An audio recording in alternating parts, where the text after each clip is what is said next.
നമസ്കാരം. ട്രേഡ് മാർക്കുമായി ബന്ധപ്പെട്ടിട്ടുള്ള കുറച്ചധികം അഡ്വാൻസ്ഡ് ആയിട്ടുള്ള കാര്യങ്ങളാണ് ഈ ഒരു വീഡിയോയ്ക്കകത്ത് ഞാൻ ഷെയർ ചെയ്യുന്നത്. നിങ്ങൾക്ക് വളരെ സ്ട്രോങ് ആയിട്ടുള്ള ഒരു ബ്രാൻഡ് ബിൽഡ് ചെയ്യണം. അതൊരു മൾട്ടിനാഷണൽ ലെവലിലേക്ക് നിങ്ങൾക്കത് എത്തിക്കണം. അതിന് വേണ്ടിയിട്ട് നിങ്ങൾ ധാരാളം ഫണ്ട് ഇൻവെസ്റ്റ് ചെയ്യുന്നുണ്ട്. പുറമേ നിന്നും ധാരാളം ഫണ്ട് നിങ്ങൾ സ്വരൂപിക്കുന്നുണ്ട്. ഇത്തരത്തിൽ ഒരു ബിസിനസ് ചെയ്യാനാണ് ആഗ്രഹിക്കുന്നുണ്ടെങ്കിൽ, ചെയ്യാൻ പോകുന്നൊരു വ്യക്തിയാണെന്നുണ്ടെങ്കിൽ നിങ്ങൾ അറിയേണ്ട കുറേ കാര്യങ്ങളാണ് ഞാൻ ഈ ഒരു വീഡിയോയ്ക്കകത്ത് ഷെയർ ചെയ്യുന്നത്. നമുക്കറിയാം ട്രേഡ് മാർക്കിനകത്ത് 45 ക്ലാസ്സസ് ഉണ്ട്. ഓരോ ക്ലാസ്സിലും ഓരോ കാറ്റഗറി പ്രൊഡക്ട്സ് ആണ് വരുന്നത്. അപ്പം വലിയ കമ്പനീസിനെ സംബന്ധിച്ചിടത്തോളം അവരുടെ പേര് പ്രൊട്ടക്റ്റ് ചെയ്യുക എന്ന് പറയുന്നതായിരിക്കും അവരെ സംബന്ധിച്ചിടത്തോളം ഏറ്റവും വലിയ ടാസ്ക്. കാരണം ഇത്തരം വലിയ ഓർഗനൈസേഷനിൽ അവരുടെ ഏറ്റവും വലിയ അസറ്റ് എന്ന് പറയുന്നത് ഈ ബ്രാൻഡായിരിക്കും. ഏറ്റവും കൂടുതൽ മൂല്യമുള്ള ഒരു പ്രൊഡക്റ്റ് ഒരു കാര്യം എന്താണെന്ന് ചോദിച്ചു കഴിഞ്ഞാൽ അത് അവരുടെ ബ്രാൻഡ് തന്നെയാണ്. അപ്പോൾ ആ ബ്രാൻഡിനെ പ്രൊട്ടക്റ്റ് ചെയ്യാനായിട്ട് അവർ ഏത് അറ്റം വരെയും പോകും. അവർ ചെയ്യുന്നത് എല്ലാ ക്ലാസ്സിലും കയറിയിട്ട് ട്രേഡ് മാർക്കിന് അപ്ലൈ ചെയ്യും. 45 ക്ലാസ്സിലും അവർ ട്രേഡ് മാർക്കിന് അപ്ലൈ ചെയ്യും. ഈവൻ ദോ ആ ഒരു കാറ്റഗറിയിൽ അവർ പ്രൊഡക്ട്സ് ഒന്നും ചെയ്യുന്നില്ല എന്നുണ്ടെങ്കിൽ പോലും അവരതിന് അപ്ലൈ ചെയ്യാറുണ്ട്. ഒരു ക്ലാസ്സിൽ തന്നെ പലപ്പോഴും മൾട്ടിപ്പിൾ ഒരു പേരിൽ തന്നെ എന്തെങ്കിലുമൊക്കെ കാര്യങ്ങൾ ആഡ് ചെയ്തിട്ട്, ഒരു വാലറ്റും കൂടി ആഡ് ചെയ്തിട്ടോ അല്ലാന്നുണ്ടെങ്കിൽ ലോഗോ സെപ്പറേറ്റ് ആയിട്ടോ എല്ലാം അവർ ചെയ്യാറുണ്ട്. കൂടുതൽ ആപ്ലിക്കേഷൻസ് അവർ ഫയൽ ചെയ്യാറുണ്ട്. ഉദ്ദേശം ഇത്രയേ ഉള്ളൂ, ഒരു കാരണവശാലും ആ പേര് മറ്റൊരാളും ഉപയോഗിക്കരുത് എന്നുള്ളത്. കാരണം ഒരു ഉദാഹരണം പറയുകയാണെന്നുണ്ടെങ്കിൽ, ഇപ്പോൾ ക്ലാസ് 30 ഫുഡ് പ്രൊഡക്ട്സ് ആണ് ക്ലാസ് 30 വരുന്നത്. അതിനകത്ത് നിങ്ങൾ ട്രേഡ് മാർക്കിന് അപ്ലൈ ചെയ്തെന്ന് വിചാരിക്കുക. മറ്റൊരാൾ അതേ പേരിൽ വേണമെന്നുണ്ടെങ്കിൽ മറ്റ് ക്ലാസ്സിൽ അവർക്ക് അപ്ലൈ ചെയ്യാൻ കഴിയും. For example class 25 textiles, dresses, അവർക്ക് വേണമെങ്കിൽ അതേ പേരിൽ തന്നെ ഡ്രസ്സസിൻ്റെ ബ്രാൻഡ് ഇറക്കാനായിട്ട് കഴിയും. അപ്പോൾ വലിയ സ്ഥാപനങ്ങളെ സംബന്ധിച്ചിടത്തോളം അതൊരിക്കലും അവർ സമ്മതിച്ചു കൊടുക്കത്തില്ല. അതിനായിട്ട് അവർ എല്ലാ ക്ലാസ്സിലും കയറി അപ്ലൈ ചെയ്യും. ഇത്തരത്തിൽ മൾട്ടിപ്പിൾ ക്ലാസ് അപ്ലിക്കേഷൻ ചെയ്യണമെന്നുണ്ടെങ്കിൽ തീർച്ചയായിട്ടും നമ്മൾ ഓരോ ക്ലാസ്സിലും ഓരോ അപ്ലിക്കേഷൻസ് ഫയൽ ചെയ്യേണ്ടതായിട്ട് വരും. എക്സ്പെൻസും കൂടുതലായിരിക്കും. ഒരു ക്ലാസ്സിൽ നമ്മൾ ട്രേഡ് മാർക്കിന് അപ്ലൈ ചെയ്യാനായിട്ട് വരുന്ന ഫീസ് 4500 രൂപയാണ്. പ്ലസ് ഗവൺമെൻറ് പ്രൊഫഷണൽ ഫീസ് കൂടി വരുന്നുണ്ടാവും.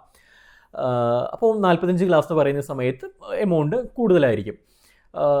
കമ്പാരിറ്റീവ്ലി ഇന്ത്യയിൽ വളരെ കുറവാണ്. മറ്റ് രാജ്യങ്ങളെ വെച്ച് നോക്കുന്ന സമയത്ത് UAE അല്ലെങ്കിൽ US ഒക്കെ വെച്ച് നോക്കുന്ന സമയത്ത് വളരെ കുറവാണ് ഇന്ത്യയിൽ. അതുകൊണ്ട് തന്നെയാണ് ഇന്ത്യയിൽ എല്ലാവരും ട്രേഡ് മാർക്കിന് അപ്ലൈ ചെയ്യുന്നത്. ട്രേഡ് മാർക്ക് ആപ്ലിക്കേഷൻ്റെ നമ്പർ ഡേ ബൈ ഡേ കൂടിക്കൊണ്ടുവരികയാണ്. ഇനി സാധാരണഗതിയിൽ നിങ്ങൾ ഓരോ ക്ലാസ്സിലും ഓരോ ആപ്ലിക്കേഷൻസ് ഫയൽ ചെയ്യേണ്ടതായിട്ട് വരും. പക്ഷേ നിങ്ങൾക്ക് മൾട്ടി ക്ലാസ് ആപ്ലിക്കേഷൻ വേണമെന്നുണ്ടെങ്കിൽ ഫയൽ ചെയ്യാം. ഉദാഹരണത്തിന് എഗെയിൻ ഒരു പേര് നിങ്ങൾ ക്ലാസ് 30 അപ്ലൈ ചെയ്യുന്നു, അതേ പേര് തന്നെ ക്ലാസ് 25 നിങ്ങൾ സെപ്പറേറ്റ് ആയിട്ട് അപ്ലൈ ചെയ്യുന്നു. അപ്പോൾ ഇത്തരത്തിൽ സെപ്പറേറ്റ് ആയിട്ട് അപ്ലൈ ചെയ്ത് കഴിഞ്ഞാൽ ക്ലാസ് 30 നിങ്ങൾക്കൊരു ആപ്ലിക്കേഷൻ നമ്പർ കിട്ടും, ക്ലാസ് 25 മറ്റൊരു ആപ്ലിക്കേഷൻ നമ്പർ ആയിരിക്കും കിട്ടുന്നത്. ഇനി മൾട്ടി ക്ലാസ് ആപ്ലിക്കേഷൻ നിങ്ങൾ ഫയൽ ചെയ്ത് കഴിഞ്ഞാൽ ക്ലാസ് 30 ക്ലാസ് 25 ഒരേ ആപ്ലിക്കേഷൻ നമ്പർ ആയിരിക്കും നിങ്ങൾക്ക് കിട്ടുന്നത്, സിംഗിൾ ആപ്ലിക്കേഷൻ നമ്പർ. അത് 45 ക്ലാസ്സിൽ വേണമെങ്കിൽ നിങ്ങൾക്ക് അപ്ലൈ ചെയ്യാനായിട്ട് കഴിയും. പക്ഷേ ഓരോ ക്ലാസ്സിലും സെപ്പറേറ്റ് ആയിട്ടുള്ള ഫീസ് നൽകേണ്ടതായിട്ട് വരും. ക്ലാസ് 30 25 നിങ്ങൾ മൾട്ടി ക്ലാസ് ആപ്ലിക്കേഷനാണ് ഫയൽ ചെയ്യുന്നുണ്ടെങ്കിൽ ഒറ്റ ആപ്ലിക്കേഷൻ നമ്പർ ആയിരിക്കും. പക്ഷേ ക്ലാസ് 30 25 സെപ്പറേറ്റ് ആയിട്ടുള്ള ഗവൺമെൻറ് ഫീസ് നിങ്ങൾ നൽകേണ്ടതായിട്ട് വരും. 4500 plus 4500. Then professional fees comparatively കുറവായിരിക്കും. കാരണം സെപ്പറേറ്റ് ആയിട്ടുള്ള ആപ്ലിക്കേഷൻ നിങ്ങൾ ഫയൽ ചെയ്യുന്ന സമയത്ത് ഓരോന്നിനും കൂടുതൽ എഫേർട്ട് ഈ ട്രേഡ് മാർക്ക് ഏജൻറ്റ്സ് എടുക്കേണ്ടതുണ്ട്. അതുകൊണ്ട് തന്നെ ഓരോന്നിനും സെപ്പറേറ്റ് ആപ്ലിക്കേഷൻ ഫീസ് ആയിരിക്കും വരുന്നത്. പക്ഷേ മൾട്ടി ക്ലാസ് ആപ്ലിക്കേഷൻ ചെയ്യുന്ന സമയത്ത് ആപ്ലിക്കേഷൻ ഫീസ് കമ്പാരിറ്റീവ്ലി കുറവായിരിക്കും. അവിടെ മാത്രമായിരിക്കും നിങ്ങൾക്ക് ലാഭിക്കാനായിട്ട് കഴിയുന്നത്. പക്ഷേ ഇത്തരത്തിൽ ഇങ്ങനെ വേണമെങ്കിൽ നിങ്ങൾക്ക് 45 ക്ലാസ്സിലും അപ്ലൈ ചെയ്യാനായിട്ട് കഴിയും. 45 ക്ലാസ്സും കൂടി ഇൻക്ലൂഡ് ചെയ്തിട്ട് ഒറ്റ ആപ്ലിക്കേഷനിൽ നിങ്ങൾക്ക് ഫയൽ ചെയ്യാൻ കഴിയും. ഒറ്റ ആപ്ലിക്കേഷൻ നമ്പർ ആയിരിക്കും വരുന്നത്. അപ്പോൾ ഓരോ ക്ലാസ്സിൽ നിങ്ങൾ സെർച്ച് ചെയ്യണമെന്നുണ്ടെങ്കിലും എല്ലാത്തിലും നിങ്ങളുടെ ബ്രാൻഡ് നെയിം നിങ്ങൾക്ക് കാണാൻ കഴിയും. പക്ഷേ എല്ലാത്തിലും ഒരേ ആപ്ലിക്കേഷൻ നമ്പർ ആയിരിക്കും ഉണ്ടാകുന്നത്. അതുകൊണ്ട് തന്നെ ഇതിനൊരു ഡീമെറിറ്റ് കൂടിയുണ്ട്. കുറച്ചധികം ഡീമെറിറ്റ്സ് ഉണ്ട്. അതിൽ ഒന്ന്, ഇപ്പം ഏതെങ്കിലും ഒരു ക്ലാസ്സിൽ ഒപ്പോസിഷൻ വന്നു കഴിഞ്ഞാൽ, ഫോർ എക്സാമ്പിൾ 30 25 നിങ്ങൾ സെപ്പറേറ്റ് ആയിട്ട് അപ്ലൈ ചെയ്തിട്ടുണ്ടെന്ന് വിചാരിക്കുക. വെവ്വേറെയാണ്, ഓരോന്നിനും സെപ്പറേറ്റ് ആപ്ലിക്കേഷൻ നമ്പറാണ്. ക്ലാസ് 30 ഒരു ഒപ്പോസിഷൻ ആരെങ്കിലും ഒപ്പോസ് ചെയ്തു എന്ന് വിചാരിക്കുക. അത് ക്ലാസ് 30 മാത്രമേ ബാധിക്കത്തുള്ളൂ, 25 ബാധിക്കത്തില്ല. ക്ലാസ് 30 മാത്രം നിങ്ങൾ കൗണ്ടർ സ്റ്റേറ്റ്മെൻറ്റ് ഫയൽ ചെയ്താൽ മതിയും. 25 നിങ്ങൾക്ക് കയറേണ്ട ആവശ്യം വരുന്നില്ല, കാരണം അതിനെ ബാധിച്ചിട്ടില്ല. നേരെ മറിച്ച് മൾട്ടി ക്ലാസ് ആപ്ലിക്കേഷനാണ് നിങ്ങൾ ചെയ്തിട്ടുള്ളത് എന്നുണ്ടെങ്കിൽ സിംഗിൾ ആപ്ലിക്കേഷൻ നമ്പർ ആയിരിക്കും ക്ലാസ് 30 25 കിട്ടുന്നത്. ഈ സാഹചര്യത്തിൽ സംഭവിക്കുന്നത് ക്ലാസ് 30 മാത്രം ഒരാൾ ഒപ്പോസിഷൻ ഫയൽ ചെയ്ത് കഴിഞ്ഞാൽ അത് 25 ബാധിക്കും. അപ്പോൾ എന്ത് ചെയ്യണം? 25 30 നിങ്ങൾ റിപ്ലൈ ഫയൽ ചെയ്യേണ്ടതായിട്ട് വരും. അതായത് റിപ്ലൈ ഫയൽ ചെയ്യുന്ന സമയത്ത് കൗണ്ടർ സ്റ്റേറ്റ്മെൻറ്റ് പ്രിപ്പറേഷനും അത് ഫയലിങ്ങിനുമായിട്ടും എല്ലാത്തിനും നിങ്ങൾക്ക് അഡീഷണൽ എക്സ്പെൻസ് ആയിരിക്കും വരുന്നത്. അപ്പോൾ 45 ക്ലാസ്സിലുമാണ് എന്നുണ്ടെങ്കിൽ ഒന്ന് ആലോചിച്ച് നോക്കൂ. 45 ക്ലാസ്സിൽ നിങ്ങൾ സെപ്പറേറ്റ് ആയിട്ട് ട്രേഡ് മാർക്കിന് ഒപ്പോസിഷൻ നിങ്ങൾ റിപ്ലൈ ഫയൽ ചെയ്യേണ്ടതായിട്ട് വരും. എല്ലാത്തിനെയും ബാധിക്കും.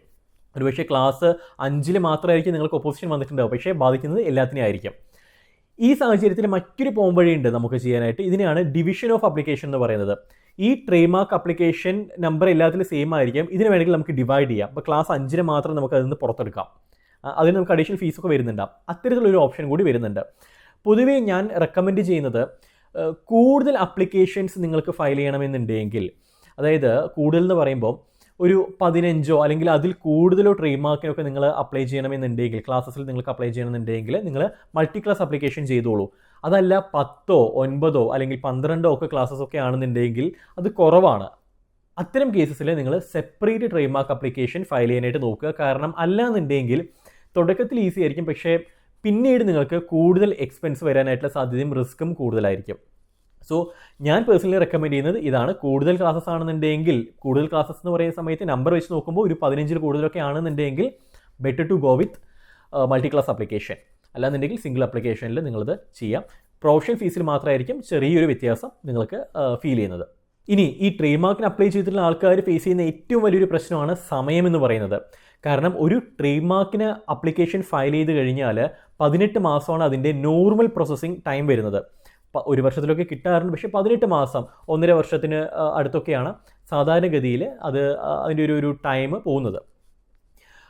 ഈ 1.5 വർഷവും റിസ്ക് ഉള്ളൊരു സമയമാണ്. അപ്പോൾ ഈ 1.5 വർഷവും വെയിറ്റ് ചെയ്യുക, 1.5 വർഷം വെയിറ്റ് ചെയ്തതിന് ശേഷം ബിസിനസ് സ്റ്റാർട്ട് ചെയ്യാന്ന് വെച്ച് കഴിഞ്ഞാൽ അത് ഭയങ്കര ബുദ്ധിമുട്ടുള്ളൊരു കാര്യമായിരിക്കും. അതൊരു പോസിബിൾ ആയിട്ടുള്ളൊരു കാര്യമായിരിക്കത്തില്ല. അപ്പോൾ ഈ 1.5 വർഷത്തിൽ, അതായത് രജിസ്ട്രേഷൻ സർട്ടിഫിക്കറ്റ് കിട്ടുന്നത് വരെ നമ്മൾ ഈ പേര് ഉപയോഗിക്കാൻ തുടങ്ങി. അതിനിടയിലാണ് ഒബ്ജക്ഷൻ വന്നത് അല്ലെങ്കിൽ ഒപ്പോസിഷൻ വന്നത്. ടെൻഷനായി, എന്ത് ചെയ്യും, ഇതിന് നമുക്ക് മറുപടി കൊടുത്തിട്ട് കിട്ടിയില്ല എന്നുണ്ടെങ്കിൽ എന്ത് സംഭവിക്കും?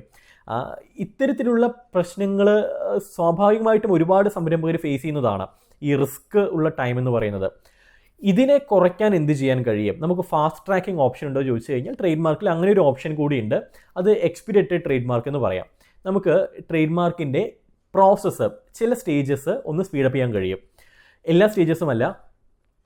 ഫസ്റ്റ് എക്സാമിനേഷൻ സ്റ്റേജ് എന്നൊരു സ്റ്റേജ് ഉണ്ട്. അതായത് നമ്മൾ ട്രേഡ് മാർക്കിന് അപ്ലൈ ചെയ്ത് ആ ട്രേഡ് മാർക്ക് ആ പേര് മറ്റേതെങ്കിലും പേരുമായിട്ട് സാമ്യം വരുന്നുണ്ടോ എന്ന് ഇൻറ്റേർണലി ചെക്ക് ചെയ്യുന്ന ഒരു സമയമുണ്ട്.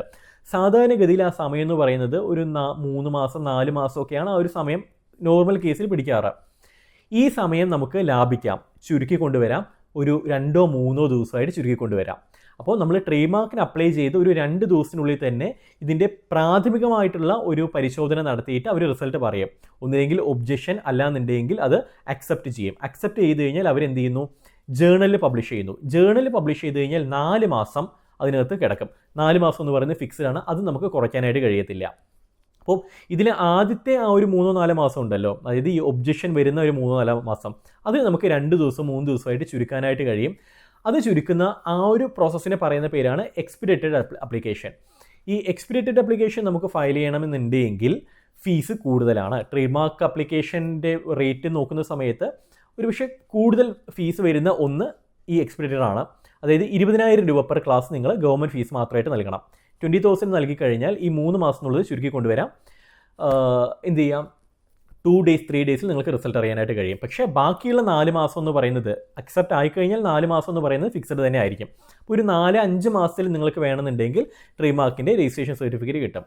ഇനി അഥവാ ഒബ്ജക്ഷൻ വന്നു കഴിഞ്ഞാൽ അല്ലെങ്കിൽ ഹിയറിംഗ് വന്നു കഴിഞ്ഞാൽ നോർമൽ പോലെ തന്നെയാണ്. അതായത് ഒബ്ജക്ഷൻ വന്നു കഴിഞ്ഞാൽ അതിനോട് മറുപടി ഫയൽ ചെയ്യണം. ഒരുപക്ഷെ ചിലപ്പോൾ ഒരു ഹിയറിംഗ് ഡേറ്റ് ഒക്കെ പെട്ടെന്ന് തന്നെ അനൗൺസ് ചെയ്യുന്നു വരാം. പിന്നീട് ഒരു ഹിയറിങ്ങോ 2 ഹിയറിങ്ങോ 3 ഹിയറിങ്ങോ ഒക്കെ പോകാനായിട്ടുള്ള സാധ്യത ഉണ്ട്. അപ്പം ചെറിയൊരു സമയത്തിൽ നമുക്ക് മാത്രം ലാഭിക്കാം. അപ്പം ഈ കോടതിയിൽ എന്തെങ്കിലുമൊക്കെ കേസ് നടക്കുകയാണെന്നുണ്ടെങ്കിൽ, അല്ലാന്നുണ്ടെങ്കിൽ നിങ്ങൾ കോമ്പറ്റീറ്റർ അവിടെ ബ്രാൻഡ് ബിൽഡ് ചെയ്ത് തുടങ്ങിയപ്പോൾ നിങ്ങൾക്ക് എത്രയും പെട്ടെന്ന് ഇതിൻ്റെ ഒരു തീരുമാനത്തിലെത്തണം, അങ്ങനെ ആഗ്രഹമൊക്കെ ഉണ്ടെങ്കിൽ എക്സ്പീഡിയറ്റഡ് ട്രേഡ് മാർക്ക് നിങ്ങൾക്ക് അപേക്ഷിക്കാവുന്നതാണ്. അല്ലാന്നുണ്ടെങ്കിൽ നോർമലായിട്ട് തന്നെ പോയിക്കോട്ടെ. ഇനി മറ്റൊരു കാര്യം പ്രധാനമായിട്ട് നിങ്ങൾ ശ്രദ്ധിക്കുക, എപ്പോഴും ഒരു ട്രേഡ് മാർക്കിന് നിങ്ങൾ അപ്ലൈ ചെയ്യുന്ന സമയത്ത് ഒരു കൺസൾട്ടേഷൻ നിർബന്ധമായിട്ട് നിങ്ങൾ എടുക്കാൻ നോക്കുക. വളരെ സീരിയസ് ആയിട്ടാണ് നിങ്ങൾ ആ പേരിനെ കാണുന്നുണ്ടെങ്കിൽ. കാരണം ഞാൻ മുമ്പ് പറഞ്ഞതുപോലെ തന്നെ ഒരു പേര് ട്രേഡ് മാർക്ക് എടുക്കുക എന്നതുകൊണ്ട് ഉദ്ദേശിക്കുന്നത് ഭാവിയിൽ വരാൻ പോകുന്ന ലക്ഷക്കണക്കിന് രൂപയുടെ നഷ്ടത്തെ നമുക്ക് കുറയ്ക്കാൻ വേണ്ടിയിട്ടാണ്. ആ കുറയ്ക്കാൻ വേണ്ടിയിട്ടോ അല്ലാന്നുണ്ടെങ്കിൽ ഈ ബിസിനസ് തന്നെ അടച്ചു പൂട്ടേണ്ട ഒരു അവസ്ഥ ഒഴിവാക്കാനാണ് സത്യത്തിൽ നമ്മൾ ട്രേഡ് മാർക്കിന് അപ്ലൈ ചെയ്യുന്നത്. അപ്പം ഈ ട്രേഡ് മാർക്ക് അപ്ലിക്കേഷൻ എന്ന് പറയുന്നത് വളരെ സീരിയസ് ആയിട്ട് കാണേണ്ട, വളരെ ഇമ്പോർട്ടൻസ് കൊടുക്കേണ്ട ഒരു ഭാഗമാണ്. അപ്പം അവിടെ നല്ല കൺസൾട്ടേഷൻ എടുക്കുക എന്ന് പറയുന്നതും വളരെ ഇമ്പോർട്ടൻ്റ് ആണ്. നമുക്കറിയാം ഇന്ന് ഓൺലൈനിലൊക്കെ ധാരാളം ആൾക്കാർ ഈ ട്രേഡ് മാർക്ക് അപ്ലൈ ചെയ്ത് തരാമെന്നൊക്കെ പറഞ്ഞിട്ട് ധാരാളം ആഡ്സ് കൊടുക്കുന്നുണ്ട്. നിങ്ങൾ എന്ത് പേര് കൊണ്ടുപോയി കഴിഞ്ഞാലും അവർ അതിന് ആപ്ലിക്കേഷൻ ഫയൽ ചെയ്ത് തരും. പക്ഷേ ഈ പേര് കിട്ടുമോ കിട്ടില്ലയോ എന്നുള്ളതുമായി ബന്ധപ്പെട്ടുള്ള ഒരു പ്രോപ്പർ കൺസൾട്ടേഷൻ, പ്രോപ്പർ ഗൈഡൻസ് പലരും കൊടുക്കാറില്ല. കാരണം അത്തരം സ്ഥാപനങ്ങളെ സംബന്ധിച്ചിടത്തോളം അവർക്ക് നിലനിന്ന് പോകണമെന്നുണ്ടെങ്കിൽ നമ്പേഴ്സ് കഴിക്കണം. കൂടുതൽ നമ്പേഴ്സ് അവർക്ക് വന്നു കഴിഞ്ഞാൽ ഇത്രയും സ്റ്റാഫുകൾക്കെല്ലാം മീറ്റ് ചെയ്ത് പോകാൻ കഴിയത്തുള്ളൂ. കാരണം അതൊരു ബിസിനസ്സാണല്ലോ. സോ നമ്പർ തികയ്ക്കാനായിട്ട് അവർ ഏതൊരു പേരാണെങ്കിലും അപ്ലൈ ചെയ്ത് കൊടുക്കും. പക്ഷേ ചില സ്ഥാപനങ്ങൾ നല്ല എന്ന് വെച്ച് കഴിഞ്ഞാൽ കൺസൾട്ടൻസീസ്, അവർ ട്രേഡ് മാർക്ക് ഏജൻറ്റ്സ് മാത്രമാണ്. ബട്ട് കൺസൾട്ടൻസീസിനെ സംബന്ധിച്ചിടത്തോളം ആ പേരുമായി ബന്ധപ്പെട്ടിട്ടുള്ള പ്രോപ്പർ റിസൾട്ട് ആദ്യം തന്നെ ഏകദേശം ഒന്ന് പറഞ്ഞുതരാൻ കഴിയും ത്രൂ എക്സ്പീരിയൻസ്. കാരണം ഇതെല്ലാം വർക്ക് ചെയ്യുന്നത് എക്സ്പീരിയൻസിൻ്റെ പുറത്താണ്. അല്ലാതെ ഈ ട്രേഡ് മാർക്ക് നിയമം പഠിച്ചുകൊണ്ട് മാത്രം ഒരാൾക്കും എന്ത് ചെയ്യാൻ കഴിയത്തില്ല, പ്രോപ്പറായിട്ടുള്ളൊരു റിസൾട്ട് പറഞ്ഞു കൊടുക്കാൻ കഴിയത്തില്ല. ത്രൂ എക്സ്പീരിയൻസ് ഒരുപാട് ട്രേഡ് മാർക്സ് ചെയ്ത് ഒരുപാട് പേരുകളുമായി ബന്ധപ്പെട്ടിട്ടുള്ള കേസസിലെല്ലാം പങ്കെടുത്ത് അതിന് കിട്ടുന്ന എക്സ്പീരിയൻസ് ആണ് ഏറ്റവും വലിയ എക്സ്പീരിയൻസ്. അപ്പോൾ അത്തരത്തിൽ എക്സ്പീരിയൻസ്ഡ് ആയിട്ടുള്ള ഒരു ട്രേഡ് മാർക്ക് കൺസൾട്ടൻസിനെ നിങ്ങൾ സമീപിച്ചതിന് ശേഷം മാത്രം ട്രേഡ് മാർക്കുമായിട്ട് പ്രൊസീഡ് ചെയ്യാനായിട്ട് നോക്കുക. ഇത് പറയാൻ കാരണം എന്താ വെച്ച് കഴിഞ്ഞാൽ കഴിഞ്ഞ കുറച്ച് ദിവസങ്ങളായിട്ട് നമുക്ക് ധാരാളം എൻക്വയറീസ് വരുന്നത് മറ്റൊരു സ്ഥലത്താണ് ട്രേഡ് മാർക്കിന് അപ്ലൈ ചെയ്തിട്ടുള്ളത്, അതിനിപ്പോൾ ഒബ്ജക്ഷൻ വന്നിട്ടുണ്ട്, അപ്പോൾ അത് ബാക്കി നിങ്ങൾക്ക് ഏറ്റെടുത്ത് ചെയ്യാൻ കഴിയുമോ എന്ന് ചോദിച്ചിട്ടുള്ള എൻക്വയറീസ് ധാരാളം വരുന്നുണ്ട്. നമുക്ക് ഏറ്റെടുത്ത് ചെയ്യാനായിട്ട് കഴിയും, പ്രശ്നമൊന്നുമില്ല. പക്ഷേ അത് ആ പേര് നമ്മൾ പരിശോധിക്കുന്ന സമയത്തായിരിക്കും മനസ്സിലാകുന്നത് ആ പേര് കിട്ടാനായിട്ടുള്ള സാധ്യത വളരെ കുറവാണ്. കാരണം അത് ഈവൻ അപ്ലൈ ചെയ്യുന്ന സമയത്ത് തന്നെ ഇത് പറഞ്ഞു കൊടുക്കേണ്ടതാണ്. ആ പേരിനുള്ള സാധ്യത കമ്പാരിറ്റീവ്ലി വളരെ കുറവാണ്. അപ്പോൾ പേര് അപ്ലൈ ചെയ്തിട്ട് വലിയ കാര്യമൊന്നുമില്ല. അപ്പോൾ ഇത് നമ്മൾ സ്വാഭാവികമായിട്ടും ക്ലയൻറ്റ്സ് വരുന്ന സമയത്ത് അവർക്ക് പറഞ്ഞു കൊടുക്കാറുണ്ട്. ഇത് നിങ്ങളുടെ കൺസൾട്ടൻറ്റ് ഓൾറെഡി പറഞ്ഞു തരേണ്ടതാണ്, അവർ പറഞ്ഞു തന്നോ ഇല്ലയോ എന്ന് അറിയത്തില്ല, കിട്ടാനായിട്ടുള്ള സാധ്യത വളരെ കുറവാണ്, ഇത് അപ്ലൈ ചെയ്യണോ വേണ്ടയോ എന്നുള്ള രീതിയിൽ തന്നെ ചോദിച്ചിട്ടാണ് നമ്മൾ വർക്ക് എടുക്കാറുള്ളൂ. അപ്പം initial consultation is very much important. ഇനി ഇതുമായി ബന്ധപ്പെട്ടുള്ള ഒരു ചെറിയൊരു കാര്യം കൂടി ഞാനൊന്ന് ആഡ് ഓൺ ചെയ്യുകയാണ്. നമുക്ക് എപ്പോഴും ബുദ്ധിമുട്ടുണ്ടാക്കിയിട്ടുള്ള ഒരു കാര്യമാണത്. സംഭവിച്ചിട്ടുള്ളത് വളരെ ചുരുക്കം ആൾക്കാരെന്ന് മാത്രമേ നമുക്ക് ആ ഒരു ദുരനുഭവം ഉണ്ടായിട്ടുള്ളൂ. 1% അല്ലെങ്കിൽ അതിന് താഴെ മാത്രം ക്ലയൻസിൽ നിന്ന് ഉണ്ടായിട്ടുള്ള അനുഭവമാണ്. ഇപ്പം നമ്മളൊരു ട്രേഡ് മാർക്ക് എൻക്വയറിക്ക് ആരെങ്കിലും വന്നു കഴിഞ്ഞാൽ നമ്മളിതിൻ്റെ എല്ലാ കാര്യങ്ങളും ബേസിക് ആയിട്ടുള്ള കാര്യങ്ങളെല്ലാം പറഞ്ഞു കൊടുക്കും. എന്തെല്ലാം ഡോക്യുമെൻറ്റ്സ് വേണം, എത്രയാണ് നമ്മൾ ഫീസ് ചാർജ് ചെയ്യുന്നത്, ഓരോ സ്റ്റേജസിലും ഒബ്ജക്ഷൻ വന്നു കഴിഞ്ഞാലും ഹിയറിംഗ് വന്നു കഴിഞ്ഞാലും ഒപ്പോസിഷൻ വന്നു കഴിഞ്ഞാലും ഒക്കെ ഫീസ് എങ്ങനെയാണെന്നുള്ളത് പ്രോപ്പർ ഒരു വ്യക്തത നമ്മൾ കൊടുക്കുന്നുണ്ടാവും. കൊടുത്തതിന് ശേഷം അവർ ഓക്കെ ആണ് എന്നുണ്ടെങ്കിൽ അവരുടെ പേര് നമ്മൾ ചെക്ക് ചെയ്യുന്നുണ്ടാവും. ആ പേര് ചെക്ക് ചെയ്തിട്ട് ആ പേരുമായി ബന്ധപ്പെട്ടിട്ടുള്ള പ്രോപ്പറായിട്ടുള്ള ഒരു ഗൈഡൻസ് നമ്മൾ പ്രൊവൈഡ് ചെയ്യും. അത് ആ പേര് കിട്ടാൻ സാധ്യതയുണ്ടോ അതോ സാധ്യത ഇല്ലയോ, നിങ്ങൾ പേര് മാറ്റണോ, പേരിനോടൊപ്പം എന്തെങ്കിലുമൊക്കെ കാര്യങ്ങൾ ആഡ് ചെയ്യണോ, ആ ലോഗോയിൽ എന്തെങ്കിലും മാറ്റങ്ങൾ വരുത്തണോ, ഇത്തരത്തിലുള്ള പ്രോപ്പറായിട്ടുള്ളൊരു ഡീറ്റെയിൽഡ് കാര്യങ്ങൾ നമ്മൾ കൃത്യമായിട്ട് പറഞ്ഞു കൊടുക്കുന്നുണ്ടാവും. കാരണം അത് 100% പെർഫെക്റ്റ് ആയിരിക്കത്തില്ല. അത് ഒരു കൺസൾട്ടൻറ്റിനും 100% കിട്ടുമെന്ന് പറഞ്ഞിട്ട് ഒരു പേരും പറഞ്ഞു കൊടുക്കാൻ കഴിയത്തില്ല, ഒരു അഷുറൻസ് പറഞ്ഞു കൊടുക്കാൻ കഴിയത്തില്ല, സാധ്യതകളെ പറയാൻ കഴിയത്തുള്ളൂ. അത്തരത്തിൽ നമ്മളൊരു 80% സാധ്യതയാണ് ഏതൊരു പേരിനും മാക്സിമം കൊടുക്കുന്നത്. 20% എപ്പോഴും റിസ്ക് എലമെൻറ്റ് ഉണ്ടാവും. എല്ലാവർക്കും അതുണ്ടാവും. ഒരിക്കലും എത്ര എക്സ്പീരിയൻസ് ഉള്ള ഒരു വ്യക്തിയാണെന്നുണ്ടെങ്കിൽ 100% ഈ പേര് കിട്ടുമെന്ന് പറഞ്ഞിട്ട് കൊടുക്കാൻ കഴിയത്തില്ല. കാരണം ഒപ്പോസിഷൻ ആർക്ക് വേണമെങ്കിലും ഫയൽ ചെയ്യാൻ കഴിയും. അപ്പോൾ ഈ ഒപ്പോസിഷൻ ഒരിക്കലും നമുക്ക് പ്രിഡിക്റ്റ് ചെയ്യാൻ കഴിയുന്ന ഒരു കാര്യമല്ല. അപ്പോൾ 100% കിട്ടുമെന്ന് ആർക്കും പറയാൻ കഴിയത്തില്ല, അവകാശപ്പെടാൻ കഴിയത്തില്ല. അപ്പം ഇത്തരത്തിൽ എല്ലാ കൺസൾട്ടേഷനും കൊടുത്തതിന് ശേഷമായിരിക്കും നമ്മളിതിൻ്റെ രജിസ്ട്രേഷൻ പ്രോസസ്സുമായിട്ട് മുന്നോട്ടേക്ക് പോകുന്നത്. ആ സമയത്തായിരിക്കും നമ്മളിതിൻ്റെ ഫീസ് വാങ്ങുന്നത്. ഫീസ് നമ്മൾ മാർക്കറ്റ് പ്രൈസ് തന്നെയാണ് വാങ്ങുന്നത്, വളരെ നോർമലായിട്ടൊരു പ്രൈസ് തന്നെയാണ്. പക്ഷേ ഈ അവസാന സ്റ്റേജിൽ വളരെ ചുരുക്കം ആൾക്കാരെങ്കിലും നമ്മൾ കൊട്ടേഷൻ അല്ലെങ്കിൽ ഇൻവോയ്സ് അയച്ചു കഴിഞ്ഞാൽ ഞങ്ങൾക്ക് മറ്റൊരു സ്ഥലത്ത് നിന്ന് കുറച്ചുകൂടെ ബെറ്റർ ഓഫർ കിട്ടി, ഒരു 500 രൂപയോ അല്ലെങ്കിൽ ഒരു 600-700 രൂപയുടെ ഒക്കെ കുറവായിരിക്കാം, തൊട്ടടുത്ത് തന്നെ മറ്റൊരു ബെറ്റർ ഓപ്പർച്യൂണിറ്റി ഒരു കോട്ട് കിട്ടി, സോ അതിലേക്ക് ഞങ്ങൾ പോകാമെന്ന് പറഞ്ഞു പോകും. അപ്പോൾ ഇതുവരെ കൊടുത്തുള്ള കൺസൾട്ടേഷൻ എന്തായി, ഫ്രീ ആയിട്ട് അവർക്ക് കിട്ടി. ഫ്രീ ആയിട്ട് കിട്ടി 500 രൂപ ലാഭിക്കാനായിട്ട് അവർ മറ്റൊരു ടീമിനെ സമീപിക്കുകയും ചെയ്തു. അത് ഒരു നല്ലൊരു കാര്യമല്ല, ഒരു അൺഎത്തിക്കലാണ്. അത് നമ്മളെ സംബന്ധിച്ചിടത്തോളം ഭയങ്കര ഒരു ബുദ്ധിമുട്ടുണ്ടാക്കുന്നതാണ്. കാരണം അത്രത്തോളം എഫേർട്ട് എടുക്കുന്നുണ്ട് അതിന് വേണ്ടിയിട്ട്. ഓരോ പേര് നമ്മൾ ചെക്ക് ചെയ്ത് അതിൻ്റെ റിസൾട്ട് പറഞ്ഞു കൊടുത്ത് സമയവും എഫേർട്ടും എല്ലാം നമ്മൾ അതിന് വേണ്ടി കളയുന്നുണ്ട്. എന്നിട്ട് അവസാനം അവർ മാറിപ്പോകാമെന്ന് പറയുന്നത് നമുക്ക് ദേഷ്യവും ഒപ്പം തന്നെ ബുദ്ധിമുട്ടുണ്ടാക്കുന്നൊരു കാര്യമാണ്. അപ്പം അത്തരത്തിൽ ദയവ് ചെയ്ത് നിങ്ങൾ ചെയ്യാതിരിക്കുക. ഏത് കൺസൾട്ടൻ്റ് ആണെന്നുണ്ടെങ്കിൽ നിങ്ങൾ അവരോട് ആദ്യം അതിൻ്റെ പ്രൈസ് മറ്റു കാര്യങ്ങളും ചോദിച്ചതിന് ശേഷം മാത്രം ബാക്കി വർക്ക് അവരെ ഏൽപ്പിക്കുക, പിന്നീട് നിങ്ങൾ മാറ്റാതിരിക്കുക. അതാണ് എനിക്ക് പറയാനുള്ളത്. അല്ലാന്നുണ്ടെങ്കിൽ അത് ആ കൺസൾട്ടൻറ്റിന് വലിയ രീതിയിൽ അത് ബുദ്ധിമുട്ടുണ്ടാക്കുന്ന ഒരു കാര്യമായിരിക്കും. ആൻഡ് ആൾസോ ഇനീഷ്യലി ഒരുപക്ഷെ ട്രേഡ് മാർക്ക് ആപ്ലിക്കേഷൻ ഫീസ് പലരും കുറവായിരിക്കാം വാങ്ങുന്നത്. ഇതിന് എന്തെങ്കിലും ഒബ്ജക്ഷൻ വന്നു കഴിഞ്ഞാലായിരിക്കും ഹയർ പ്രൈസ് വാങ്ങുന്നത്, പെനിട്രേറ്റ് ചെയ്യുന്നത്, റേറ്റ് ഒന്ന് കൂട്ടുന്നത്. അതങ്ങനെയാണ്. തുടക്കത്തിൽ ബേസിക്കായിട്ടുള്ള സാധനങ്ങൾക്ക് വിജിലേറ്ററിൻ്റെ ഒക്കെ റേസർ വാങ്ങുന്ന പോലെ തന്നെയാണ്. റേസറിന് ഇനിഷ്യലി ചെറിയ എമൗണ്ടേ വരുന്നുള്ളൂ. പിന്നീട് ബ്ലേഡ് നമ്മൾ വാങ്ങണമെന്നുണ്ടെങ്കിൽ കൂടുതൽ പൈസ കൊടുക്കേണ്ടതായിട്ട് വരും. ഇതേപോലെ തന്നെയാണ് ചില കമ്പനീസൊക്കെ രജിസ്റ്റർ ചെയ്യാൻ വളരെ തുച്ഛമായിട്ടുള്ള ഫീസായിരിക്കും. പക്ഷേ എന്തെങ്കിലും ഒരു കാര്യം മാറ്റം വരുത്തണമെന്നുണ്ടെങ്കിൽ ഹയർ പ്രൈസ് ആയിരിക്കും. അവിടെ ആയിരിക്കും അവരുടെ ലാഭം വരുന്നത്. ഇത്തരത്തിലുള്ള ടീംസ് നമ്മുടെ നാട്ടിൽ ധാരാളമുണ്ട്. ഞാൻ പൊതുവേ ഈ ഒരു മാർക്കിനെ കുറിച്ച് പറഞ്ഞതേ ഉള്ളൂ. ഇനി ട്രേഡ് മാർക്കിൻ്റെ വിഷയത്തിലേക്ക് വരികയാണെന്നുണ്ടെങ്കിൽ വൺസ് രജിസ്ട്രേഷൻ കിട്ടിക്കഴിഞ്ഞാൽ നിങ്ങൾക്ക് അവിടെ ആർന്ന് യൂസ് ചെയ്യാം. പലരുടെ ഒരു വിചാരം രജിസ്ട്രേഷൻ കിട്ടിക്കഴിഞ്ഞാൽ എല്ലാം സേഫാണ്. ആണോ? അല്ല. രജിസ്ട്രേഷൻ കിട്ടിക്കഴിഞ്ഞാൽ നിങ്ങൾക്ക് പിന്നെ 100% ഉറപ്പോട് കൂടിയിട്ട് ഈ പേര് യൂസ് ചെയ്യാം എന്നൊരു ധാരണ ഉണ്ടെന്നുണ്ടെങ്കിൽ അത് തെറ്റിദ്ധാരണ മാത്രമാണ്. അങ്ങനെയല്ല.